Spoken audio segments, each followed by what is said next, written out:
Gracias, Ana Lisbeth, por este recordatorio.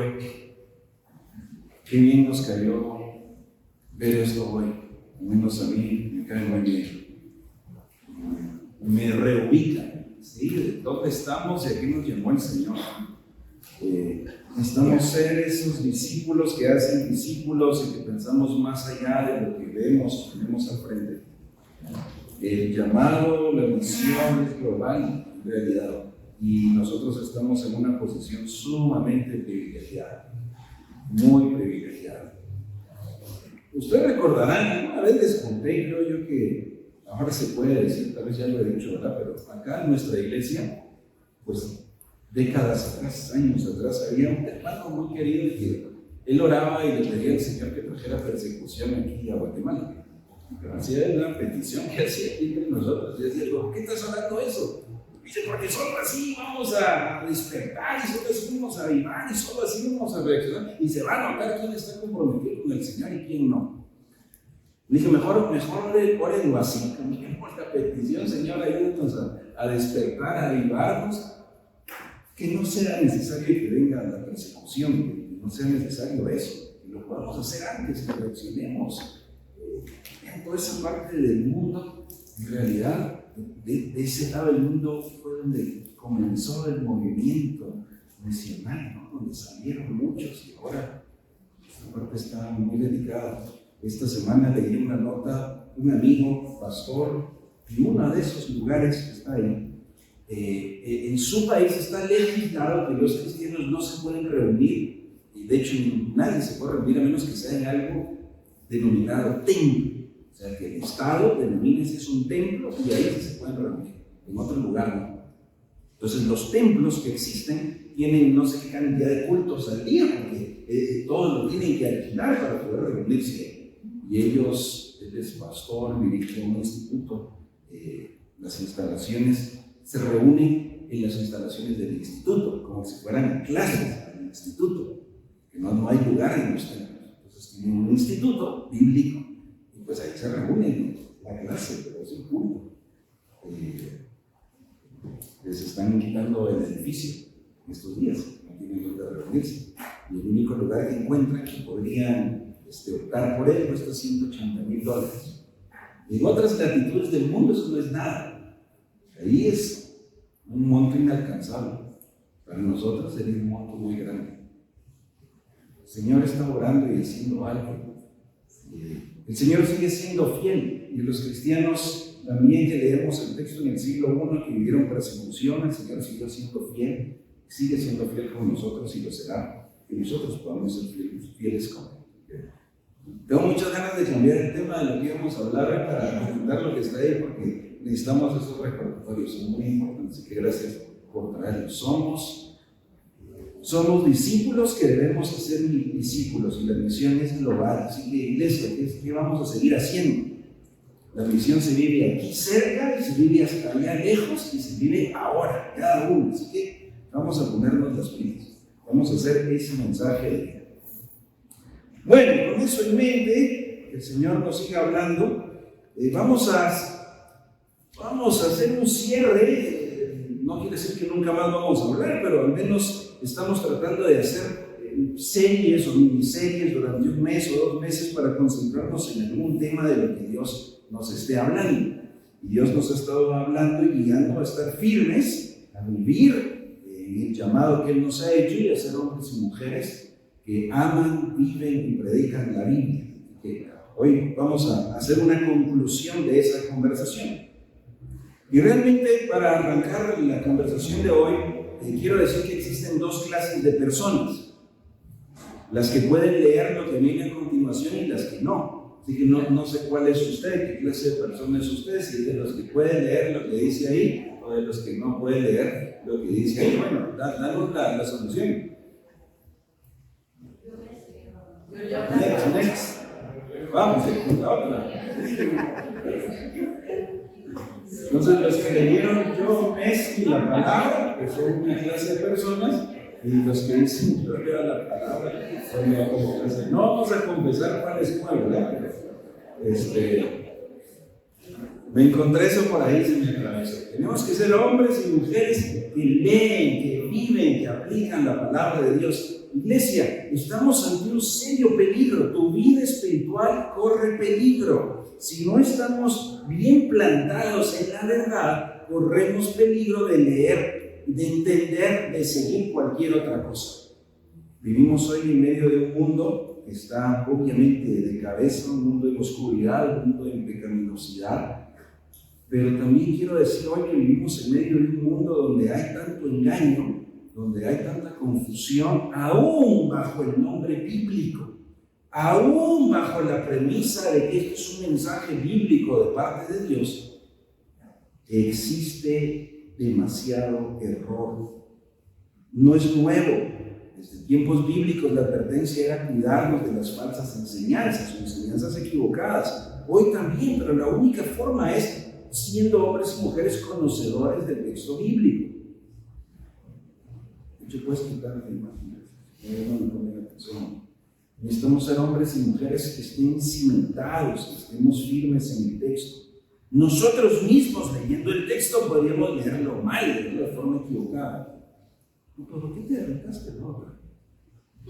Es que hoy no practicamos en realidad, eso no pasa.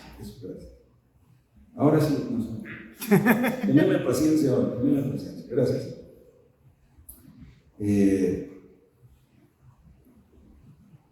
Creo que en el mundo en el que los medios digitales permiten, Internet no es malo. En realidad, Internet nos permite lograr más rápido y más amplio lo que hay en el corazón. En realidad, el problema no es la tecnología, el problema es el corazón. Pero eso quiere decir que hoy podemos apoyar el movimiento misionero del otro lado del mundo de forma más rápida, gracias a los medios digitales. Pero también estamos expuestos a tonterías más rápido, gracias a los medios digitales. Tenemos que saber filtrar, tenemos que saber distinguir y discernir y poder leer bien, así como lo que apareció ahí hace un ratito, ¿verdad? Que lo podemos leer de manera equivocada. Escuché hace unos días a alguien predicando una voz muy influyente diciendo que el pecado en Génesis 3, ¿recuerdan Génesis 3, verdad? El fruto, ¿verdad? Que no había que comer. Y lo explicó y estaba convenciendo a mucha gente dijo amén. El pecado en Génesis 3 es que Adán y Eva no dieron el diezmo. Eso fue la entrada del pecado al mundo. Y uno dice, ¿pero dónde te sacaste ese disparate? La habilidad con la que lo comunicó y lo argumentó convenció un montón de gente. Fíjense cómo se conectan disparates, porque es que ese fruto no les pertenecía a ellos, no era para ellos. Ese fruto era de Dios. Pues no es precisamente lo que dice el texto, pero va a decir. Y en Malaquías, ¿dónde está Génesis y dónde está Malaquías? En el tiempo, en los siglos, no solo en las páginas. Pero en Malaquías dice que me han robado porque no han dado el diezmo que le pertenece bien a Dios. Entonces, si tomar lo que es de Dios es robar y es pecado, en Génesis tomaron el fruto que no era de ellos, es de Dios, que era pecado, por ende el fruto era no dar el diezmo. Conclusión del diezmo ahora. Todo el mundo fue porque nadie quiere pecar así contra el Señor, ¿verdad? Y aparte que dice que tiene maldición. Conversé la otra vez también con alguien, también muy influyente. De hecho, estaba ahí un círculo de amigos de esta persona. Yo no soy amigo, pero soy amigo del amigo. Me dijo, vení, explícanos eso que me explicaste el otro día de la cena del Señor, explícanos el significado, ¿cómo es? Es un pastor, y yo con gusto platiquémoslo. Y él siempre me ha dicho, me gustaría que platiques con esta otra persona muy influyente. Entonces estoy platicando ahí, estamos en un evento y dice, yo he llegado a una conclusión. A ver, qué interesante. Cuando tomamos la cena del Señor, nos comemos a nosotros mismos.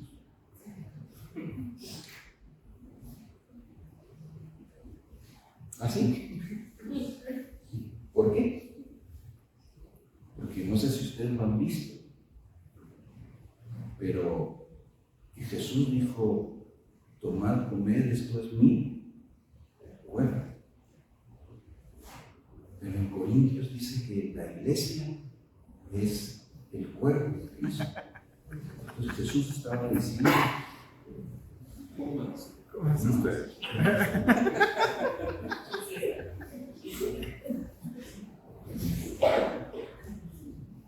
lo único que uno puede decir en esos momentos es, con permiso, creo que me están llamando ya en participación. La verdad es que me fui. Una parte de mí decía, no, quédate y trata de persuadir con la verdad, pero otra parte es, no creo que este sea el momento y haya apertura para eso. En fin, lo que quiero ilustrar es que uno puede leer la Biblia e incluso con el texto que tenemos ahí, la misma Biblia, pero llegar a cuestiones que nos alejan completamente de la verdad central del Evangelio. Es Cristo, lo que Él es y lo que Él ha hecho. Tenemos que ser hombres y mujeres con la actitud correcta hacia el texto, y es lo que hemos estado conversando en estos días. La actitud que quiero destacar hoy es que tengamos una actitud inteligente ante el texto bíblico. Y eso quiere decir una actitud de un lector que investiga, que quiere conocer la verdad. Y no va a creer cualquier cosa, ni va a escuchar cualquier cosa, la va a filtrar ante la verdad. Así que hagamos un breve recordatorio, una recapitulación de lo que hemos platicado en estos días. Gracias, Héctor, ayúdanos. Primero dijimos que el texto bíblico, la actitud que debemos tener ante él es recordar que es la revelación de Dios. Lo que tienes en tus manos, impreso en páginas o digital, es Dios presentándose. Y Dios quiere que lo conozcas. ¿Quieres conocer a Dios? Debes acercarte al texto así. Es para conocer a Dios. Entonces, iglesia, cuidado también, peligro. No te acerques al texto solo para encontrar otra cosa. Ay, ¿cómo así encontrar otra cosa? Bueno, aquí hay otro tipo de disparates también. Hace unos años salió alguien, hay cierto énfasis, luego se cayó eso, que si leías el texto en el idioma original y contabas de cada 70 letras, en 70 letras ibas decodificando un mensaje. Y que ahí aparecía Hitler y no sé qué más, y contabas de 66 en 66, una tontera así. Cuidado, porque yo sé que no buscamos ese tipo de códigos, pero cuidado cuando solo vas al texto para buscar una promesita. Hay promesas, pero busca la que le conviene. No busca conocer a la persona, busca conocer una promesa de la persona. Hay una gran diferencia. Cuidado cuando solo buscas un buen consejo. Hay buenos consejos ahí, pero el texto, Dios no nos dejó eso solo para darnos buenos consejos. Hay muchos otros libros. Puedes ir a cualquier biblioteca o librería y vas a encontrar buenos libros con buenos consejos. ¿Cuál es la diferencia con el texto bíblico? Es que es donde Dios está presentándose. Así que lo leemos para conocerlo a Él. ¿Sí? Hay mandamientos, conocerlos, pero nada me sirve conocer el mandamiento si no conozco a la persona. Porque es la persona quien es, su carácter, la que por él y por ende nos dice cuáles son algunos de esos mandamientos. Hay doctrinas que conocer. Bien, estudiémoslas, buscámoslas. Pero podríamos caer, igual que los fariseos, en conocer doctrinas, teología. No hay nada de malo en eso. El problema está en no conocer a la persona. Sí, ellos no conocieron a Jesús y lo tuvieron ahí enfrente. El problema no es conocer doctrina, el problema no es conocer teología, el problema no es conocer los mandamientos, las historias, las genealogías, las profecías. Ese no es el problema. El problema es que te quedes ahí y no conociste a la persona. Por eso, al recordar que la revelación de Dios, nos hicimos algunas preguntas. Número uno, si es la revelación de Dios, vamos a conocer quién es realmente Dios. Y eso trasciende una información meramente intelectual. No es solo repetir de memoria, pues Dios es y los atributos de Él. Los fariseos lo podían hacer. Es cómo realmente eso te permite. Es una lectura relacional, la Biblia. Quiero conocer a una persona, es leer una película completa. Cuando conocemos quién es Dios, conocemos su identidad. ¿Sí? Esa es la persona. Por eso siempre hemos dicho, es una relación con el Dios invisible, pero el Dios presente, el Dios infinito, pero el Dios cercano. ¿Cómo estuvo esta semana esa cercanía con Dios? ¿Cómo estuvo ese conocimiento de Dios? Si no estoy anclado en ese conocimiento bíblico que me lleva a conocer a Dios, entonces puedo tener una imagen de Dios distorsionada. Si es la revelación de Dios, la segunda pregunta que nos hacemos es: ¿qué nos dice acerca de lo que Él está obrando o accionando o haciendo? ¿Cuál es el plan o el proyecto de Dios para toda la humanidad, que te incluye a ti y me incluye a mí? Esto es lo que hemos llamado la misión de Dios. Por eso las primeras dos palabras clave que vimos fue identidad y misión. Cuando leas el texto bíblico, cuando leas hoy en la noche un salmo, cuando leas un proverbio, cuando leas un capítulo de los evangelios, una carta, busca quién es Dios, qué conozco, qué comprendo mejor de mi Dios, de cómo es Él y cuál es la misión de Dios, qué está haciendo Él, cómo yo soy parte de esa misión. Por eso ver ese mapa hoy me parece clave, porque Dios está haciendo algo ahí y nos quiere usar. Pero es que es tan grande. Lo mismo pensaron aquellos 11 cuando Jesús les dijo: van a ser discípulos a todos, hasta lo último de la tierra. Señor, yo apenas tengo una barquita. Y por eso es la misión de Dios, redimir al ser humano. La segunda palabra clave, o tercera, en todo caso, fue que al conocer quién es ese Dios y qué está haciendo, eso va a penetrar y tiene el poder. Cuando Dios habla, cuando Dios se manifiesta y se presenta, tiene el poder de cambiarnos. Así que si mi lectura bíblica me deja igual, algo hice mal. ¿Sí? No puedo salir igual. Si ver una película, ver una serie en Netflix, en algo te hace pensar, ¿cómo va a ser que la voz de Dios, donde Él se presenta, nos deje igual? No puede ser. Por eso no es una transformación de mero conocimiento. La transformación más importante que tú y yo necesitamos es del corazón. Nicodemo tenía toda la información teológica y Jesús le dijo: te es necesario nacer de nuevo. La transformación más importante no es de religión, no es de doctrina, no es de iglesia, es del corazón. Y ese es el problema más serio del ser humano. Es la necesidad número uno. Queridos papás, aprovecho para recordarles esto. Necesitamos tener esas conversaciones en casa, desde pequeños, y aún cuando sean grandes. Si la necesidad número uno, nuestros hijos crecerán con la fe que nosotros de adultos, papás, tengamos. ¿Sí? Van a donde tú vas, van a la iglesia donde tú vas. Los pequeños no se preguntan: ¿me puede mostrar la declaración doctrinal? Yo no estoy de acuerdo.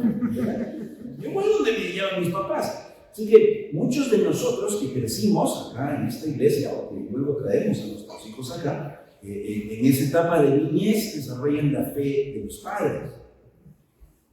Pero no asumas que por eso ellos ya entendieron y es una fe propia. Necesitas esas conversaciones. La transformación es del corazón. No es solo de que no hagan actos malos o de desobediencia. Esa no es la transformación más importante. Es del corazón. Necesitamos esas conversaciones. Gracias a Dios por Tierra de Valientes, por el Ministerio de Jóvenes, por todo lo que la Iglesia de Mensajería, la familia de Mensajería hace para recalcar eso. Cada conversación, cada estudio bíblico, cada enseñanza, cada reflexión, hay un repaso del Evangelio. Una vez alguien me dijo: no, que hace rato que no se habla del Evangelio en la iglesia. Digo: pues no sé, es que entendiste que era el Evangelio. Quizás quiso decir que no se ha hecho así, los 5 puntos, 1, 2, 3, 4, 5. Bueno, así sí, no hemos hecho 1, 2, 3, 4, 5, pero es que el Evangelio no es 1, 2, 3, 4, 5. El Evangelio empieza en Génesis 1, 1 y termina en Apocalipsis 22. Todo apunta a Cristo. Así que constantemente repasamos el. No hay un solo lenguaje que se ha sintetizado muchas veces en las 4 leyes, los 5 colores de, ¿cómo se llama? El librito sin palabras, ¿verdad? Un bosquejo en Romanos, el bosquejo tal. Eso está bien, nos ayuda. Pero ese no es el Evangelio. El Evangelio es Cristo. Y de Génesis 1 a Apocalipsis 22. Entonces, todas las semanas tenemos exposición al Evangelio. Se refería a los 5 colores, eso es verdad, eso es diferente. Pero no son, si no, Dios nos hubiera enviado libros en palabras. Nos hubiera enviado una tarjetita: mire, aquí le van los 5 puntos. No, nos envió 1169 capítulos. Y lo que dijo es: quiero que me conozcan, que sepan qué estoy haciendo y que necesitan un corazón nuevo. Cuando lo conozco a Él, voy a conocer quién soy yo, voy a conocer mi propia identidad, cómo me mira Dios, ¿sí? Cómo me define Dios. El mundo hoy nos trata de definir por otras cuestiones, por la apariencia, por los talentos, las capacidades, los logros, los triunfos o los fracasos. Y es más, nuestra mente traicionera, nuestro corazón en el que no podemos confiar porque es engañoso, ¿verdad? Nos hace sentir que somos lo que sentimos que somos. Yo siento que no valgo nada, o yo siento que soy la persona más importante de la galaxia. Soy lo que Dios dice que soy y debo hacer lo que Dios dice que debo hacer. Qué buena noticia, qué esperanza. Porque mi creador y diseñador no solo creó tu cuerpo, no solo creó tu vida, sino que creó un plan perfecto para tu vida. Eres nueva criatura en Cristo para que andes en ese plan. Pero mi mente me traiciona, el mundo me traiciona, mis sentimientos me traicionan. Necesito conocer quién soy en Cristo. ¿Y qué debo hacer? Mi propósito de vida no es simplemente o meramente terrenal, mortal. Se va a quedar acá. Así escribió el predicador en Eclesiastés, ¿verdad? La vida no hace sentido. Me maté trabajando, dice, pero un día no voy a estar, y dice, lo voy a llevar otro. Y el otro lo va a destruir. No hace sentido. Aquí no tiene nada, después viene y le cayó ahí. No hace sentido.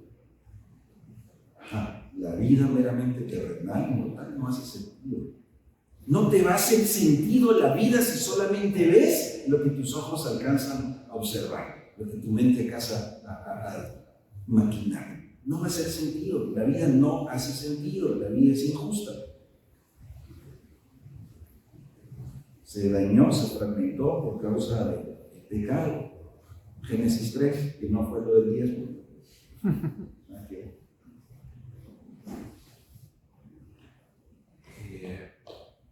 No va a hacer sentido, menos ante la crisis, la presión.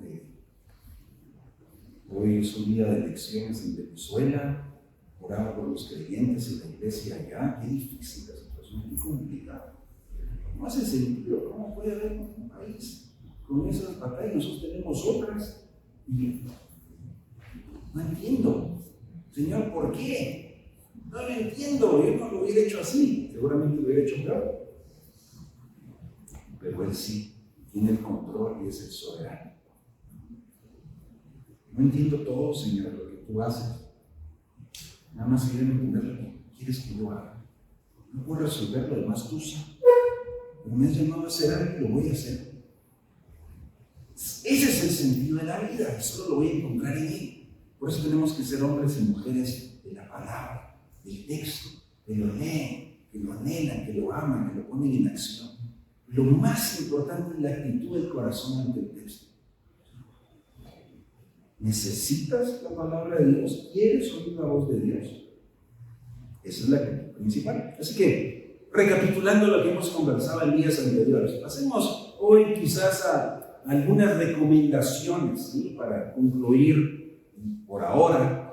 Estaba pensando bien, nos quedaría bien luego seguir esta conversación, sentarnos ya. Hoy no tendremos tiempo de aplicar todo esto en un ejercicio. Menos hoy quiero presentarlo. Pero nos quedaría bien sentarnos, digo yo, se animarían. Digamos así clases, quizás no sé, 3 semanas por Zoom o algo, y sigamos estudiando cómo estudiar la Biblia.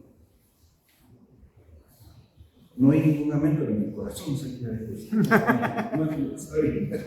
No era para la decisión, ahora está bien. Probemos. Vean, ¿quién es el autor de la Biblia? ¿Quién es el autor del texto bíblico? Sí, no respondo nada. La Biblia es un libro que procede de Dios. ¿Por qué? Porque es la revelación de Dios. Porque es un libro de Dios. Eso significa divino, ¿verdad? Cuando decimos divino, quiere decir de parte de Dios, de origen de Dios. Es que hoy la palabra también significa bonito. ¡Ay, qué divino el nene! Pero el libro divino significa de Dios, proviene de Dios. ¿Quién es el autor del texto bíblico? Es Dios. No, regresa.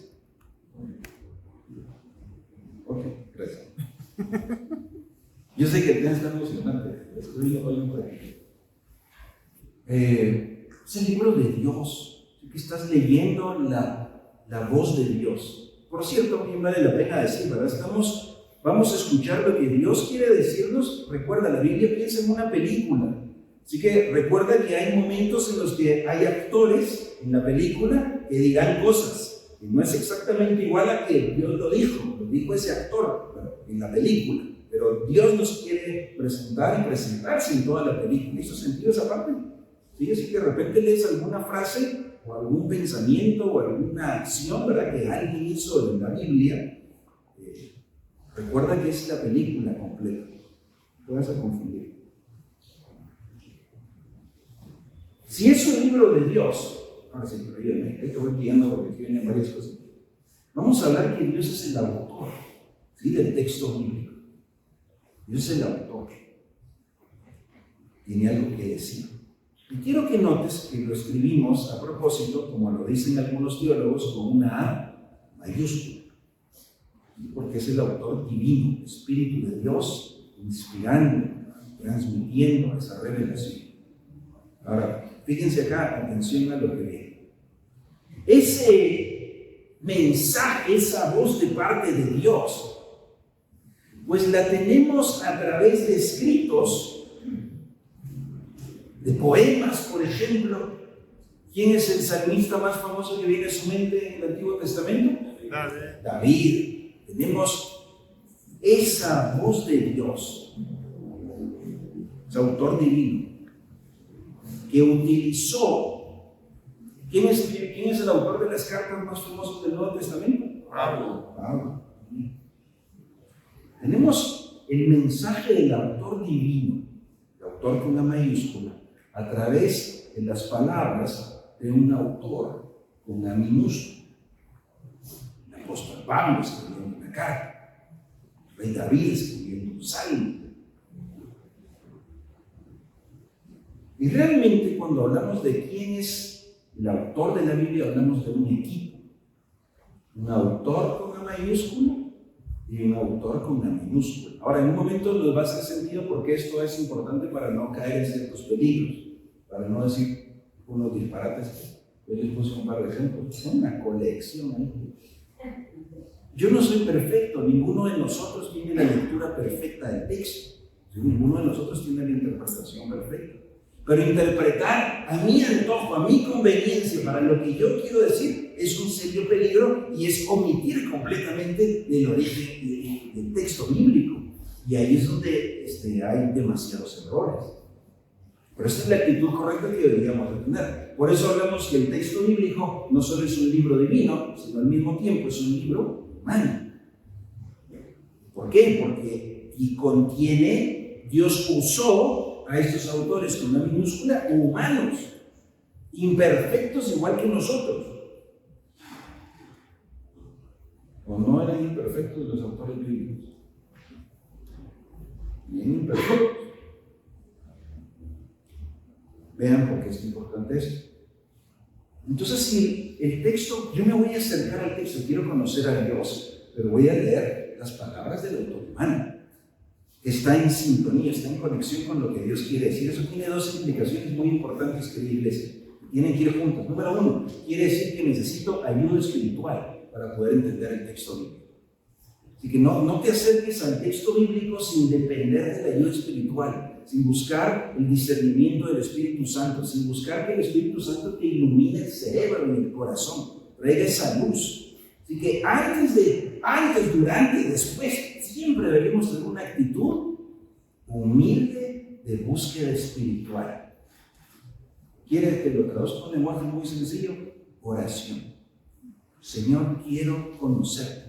Señor, quiero escuchar tu voz. Señor, ayúdame a entender tu verdad. Señor, líbrame del peligro de que mi mente distorsionada por el pecado, mi carne está contaminada por el pecado, vaya a entender algo que no es y me enseñe yo mal. Señor, háblame, enséñame, ¿qué quieres de mí? Quiero conocerte mejor.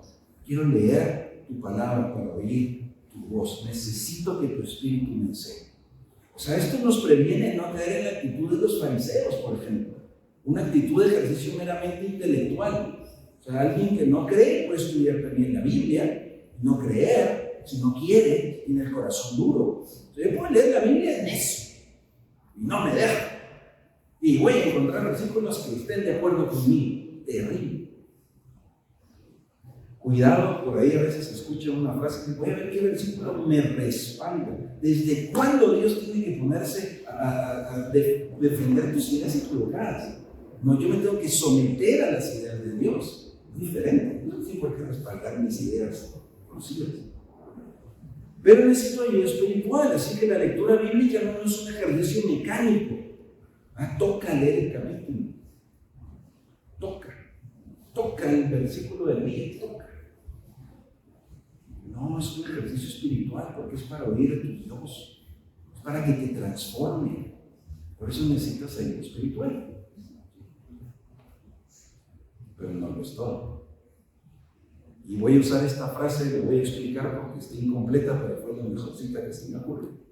Si es un libro humano y hay un autor humano, voy a necesitar herramientas de lenguaje también. Porque Dios usó a estos autores humanos que hablaron en idiomas humanos. Que por cierto, hoy ya no se habla. El griego koiné, el griego popular, no se habla hoy. El hebreo no se habla hoy. El arameo no se habla hoy. Pero esos fueron los lenguajes que Dios usó para que estos autores escribieran y se comunicaran.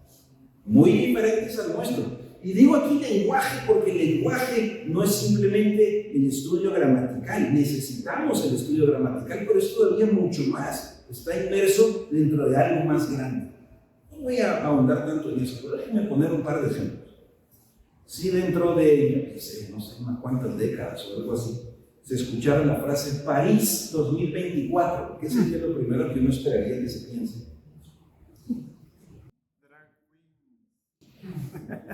No era eso lo que estaba pensando, pero ¿cómo se llama el evento que está sucediendo ahora? Las Olimpiadas. Sí, se llaman las Olimpiadas, claro, hay un episodio ahí lamentable, complicado, y que por cierto sean todos sabios en cómo responder a eso en redes sociales también. ¿Sí? Siempre honroso y el que traiga gloria al Señor. Pero si uno habla en general en la historia de la humanidad, es París 2024, va a pensar que un evento de las Olimpiadas. ¿Sí? Así que esa frase que tiene una ciudad de un año comunica algo. Pero no es lo mismo si decimos París 2023. ¿Qué piensan en París 2023? Nada, sabemos. Es la misma ciudad que había numerito, pero no nos dijo nada. Si el lenguaje nos dice cosas porque está inmerso dentro de una historia, dentro de una cultura. ¿Sí? Ayer probé por primera vez en mi vida, no lo había probado, el fresco de sushi. Yo dije, este es fresco de sushi. No lo había probado. Y entonces le dije, no sé si es fermentado, no sé cómo. Y entonces le digo, oye, este se llama fresco, y dice, sushi, ¿qué es eso? Suena raro. Nunca había oído esa palabra y nunca había probado el fresco. Pero a todos ustedes les comunicó algo. O a la mayoría, no probar fresco. Te invito a un fresco de sushi para que lo pruebes. La mayoría nos comunica algo, pero digo eso en otro lugar y no vale porque culturalmente no se entiende. Así que las mismas palabras se tienen que interpretar o entender dentro de una historia, dentro de una cultura, dentro de los modismos, dentro del tipo de idioma, del lenguaje, etc. Eso quiere decir, querida iglesia, y atención aquí, por eso dije que la lectura requiere actitud inteligente de investigador. No puedo acercarme al texto solamente con mis herramientas de diccionarios y comentarios y de la gramática de los idiomas, porque estaría incompleto y puedo caer en la actitud de los fariseos. Una mera curiosidad intelectual, pero muertos espirituales. Pero al mismo tiempo quiere decir que no puedo solamente sentarme a orar y que ahí hablo y lo que medio entendí eso era. No necesito hacer este trabajo de investigación. Y nuevamente, gracias por el mapa que nos trajiste hoy. En sus dispositivos tienen la aplicación de la Biblia. ¿Cuántas versiones tiene YouVersion? Y hay unas que yo ni sabía que existían traducciones en español. Yo no sabía, entonces me pregunto, mira, ya está bueno, no sé, una gracia traer. Tenemos acceso a comentarios bíblicos, tenemos acceso a herramientas de los idiomas, tenemos devocionales.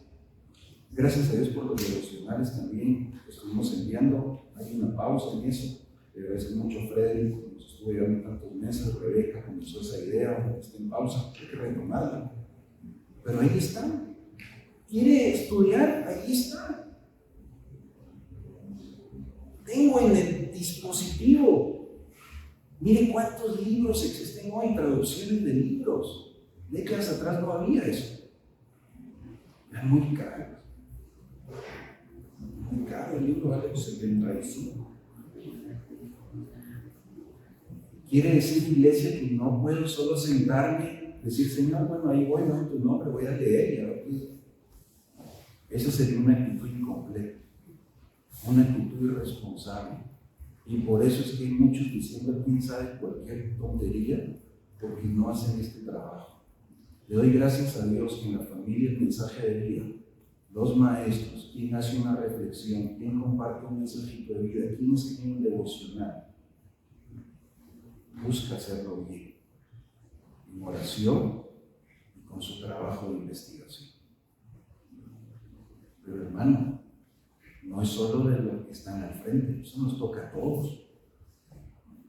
Es la actitud correcta para que conozcas a tu Dios y oigas lo que te quiere decir. No puedes oír otra cosa que no es.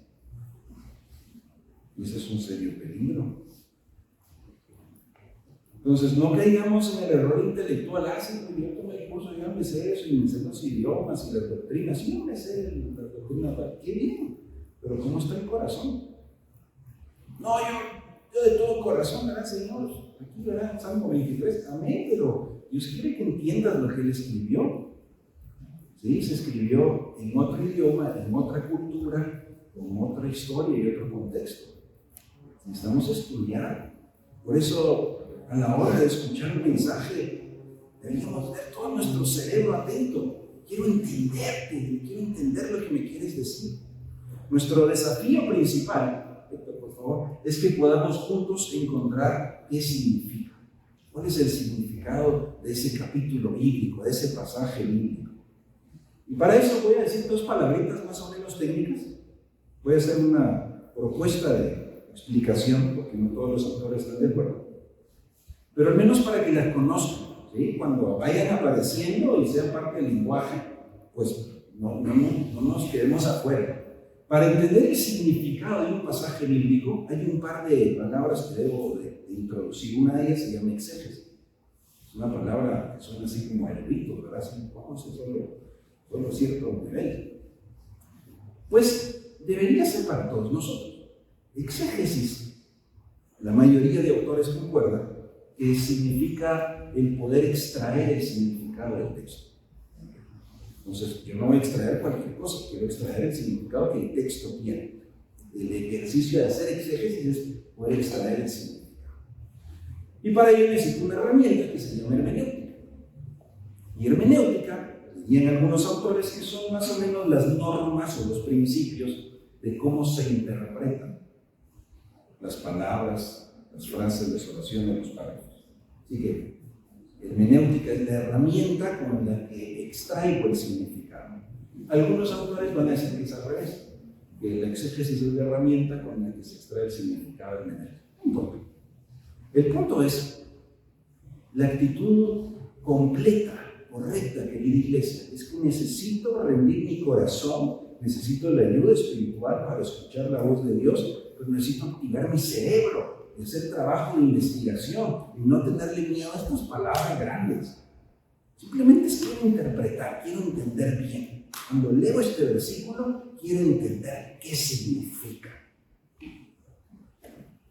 Y les quiero recomendar hoy 3 preguntas que vamos a hacer y con eso iremos concluyendo nuestra conversación.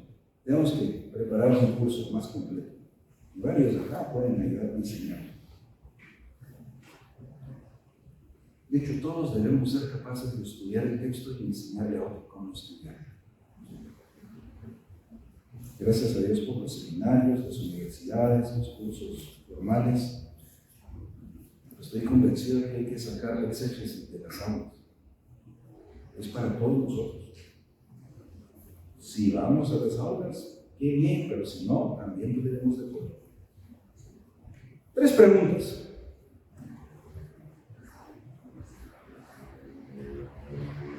El orden de las preguntas se altera el producto. Antes de que lo pongan, todos lo que queremos es, Señor, dime qué me estás diciendo hoy a mí, yo quiero abrir, Señor, háblame, ¿cierto? Ahí vamos. Pero vamos a hacer 3 preguntas en orden y esa no es la primera. O sea, no empezamos leyendo un pasaje, Señor, ya aquí, todo lo puedo en Cristo que me fortalece, Señor, tú me estás diciendo que hoy, cuidado, porque esa es una lectura no inteligente que no hace bien su trabajo. Por una razón muy obvia. Y aquí es donde les va a hacer sentido lo anterior. Digo yo, espero que sí. ¿Van conmigo? ¿Estamos bien? No me puse los lentes, entonces los veo todos felices. Pero aquí vamos. Número 1, primera pregunta. En este orden, número 1, necesito preguntar qué significa el pasaje que estoy leyendo, pero en aquel tiempo en el que fue escrito allá, en aquel lugar, para aquellos lectores originales, porque yo no estuve ahí. Yo no estuve ahí en Filipos cuando se recibió una carta de parte de Pablo. Leámosla. Yo no estuve ahí. Yo tampoco. Pero lo primero que debo buscar en mi trabajo de activar mi cerebro para hacer el trabajo de investigación es tratar de entender qué es lo que está diciendo el autor con A minúscula. Punto de partida.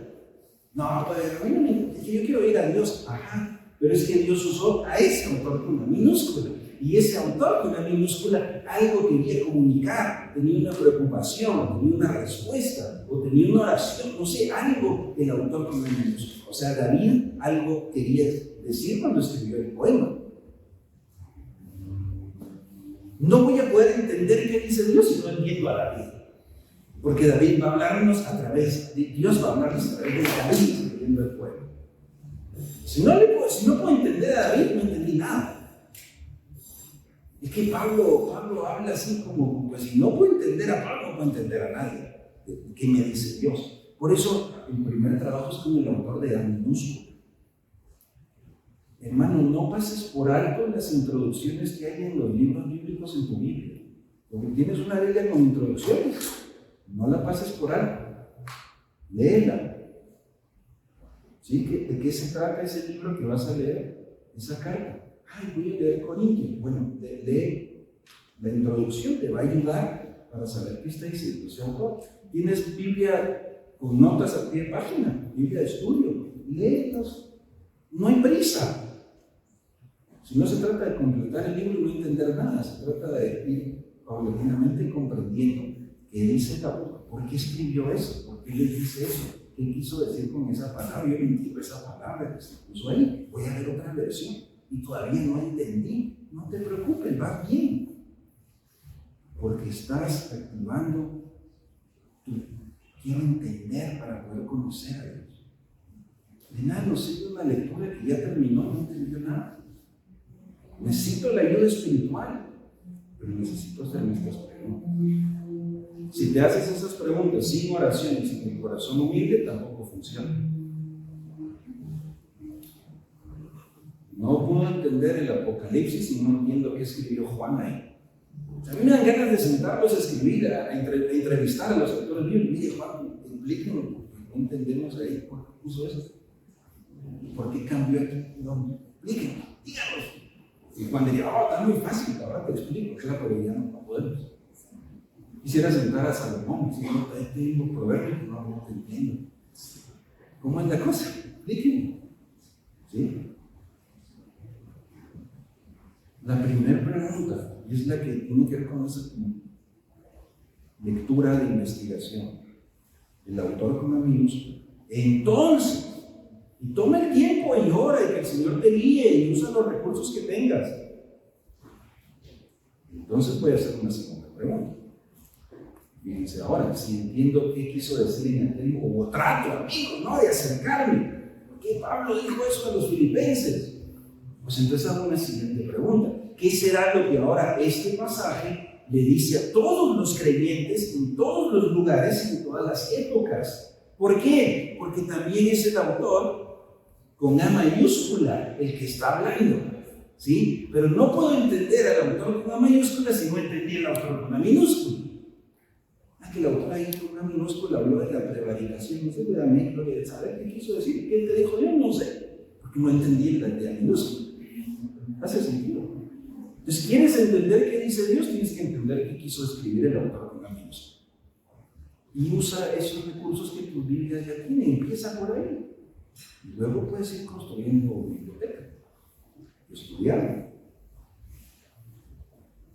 Pero no solo no es correspondencia ajena la que lee, es Dios hablándonos a todos nosotros. Por eso aquí hay principios que son supraculturales. Quiere decir que son verdades que no se aplican solamente en ese momento y en esa cultura. Si no, no tendría nada que ver con nosotros. O sea, no estoy ahí en Medio Oriente, no estoy ahí en la isla de Patmos, no estoy ahí en Creta, no estoy allá en Egipto. No, porque también es Dios hablándonos. No importa la cultura y no importa la época. Dios tiene algo que decir y es presentarse en ese. Y entonces, solo entonces, estamos listos para una tercera pregunta. Y la tercera pregunta es, pues ahora, ¿qué está diciendo Dios a tu vida hoy? No va a estar desconectado de lo que Dios quiere decir a todos los creyentes en todas las épocas. No va a estar desconectado de lo que los autores originales quisieron decir a los autores originales. ¿Cómo encuentro las falsedades y disparates? ¿Cómo sé si lo que alguien dice? Simplemente te vas a dar cuenta de toda la desconexión que hay con lo que el sentido del texto conlleva. Porque no hay ni siquiera un estudio de eso. ¿Usted cree que realmente en el Pentateuco, que tenemos las palabras de Moisés, y algunas secciones no las escribió él, pero se le atribuye a él y escribió la mayoría? ¿Cree que la preocupación ahí en Pentateuco, en Génesis capítulo 3, y la preocupación de Dios era el bien? No hace sentido. Como otras que tampoco vienen por él. Yo quiero saber qué me dice Dios a mí, porque entonces yo voy a poder responder: Señor, ¿qué quieres de mí? Hoy, no mañana, hoy. Dios me habló hoy. ¿Y qué te dijo? Me ayudó a entender lo que nos ha estado diciendo durante todo este tiempo en su palabra. Ya lo entendí, lo voy a hacer hoy. Eso es esta pregunta. Nunca vayas a pensar, no, que a mí me dijo otra cosa que no es lo que ustedes. Porque entonces no son las palabras del autor, son las palabras del lector. Es diferente. Y yo no voy a hacer que el texto diga lo que yo quiero que diga. Y a mí me dijo una cosa y a ti te dice otra. No, nos dijo algo. La respuesta tuya puede ser distinta a la mía. Eso sí. Si lees Efesios 4, 32, 30, por ejemplo, estuvimos otra vez en el grupo de jóvenes, habla acerca de ser tolerantes, pacientes y perdonarnos. Nos dijo lo mismo. Pero a quien tú tienes que perdonar es diferente que quien yo tengo que perdonar. Mi respuesta es distinta. Es única. Pero el mensaje no. Hoy se oye eso, ¿verdad? Y alguien lee esto. Dios me mostró a mí esto. Digo, no, fue tu imaginación seguramente. ¿Verdad? Porque nadie nunca lo había leído ni había visto, pero a alguien se le ocurrió ahí. Creatividad tiene. Lo que hace el lector es meter sus palabras. Cuidado, eso no es significado del pasaje. Acompáñenme a 2 Timoteo, terminamos ahí hoy. Espero inquietarles a no caer en los peligros de una mala lectura bíblica. El primer peligro es tener una mala actitud. El segundo peligro es abandonar el texto, pero el tercero es leerlo de forma equivocada. Que el Señor nos ayude no solo a leerlo bien, a aplicarlo, a responder y a anunciarlo a otros. Si leo bien el texto bíblico, entenderé la misión que Dios tiene para mí. Entenderé cuál es el servicio, el ministerio que me ha dado.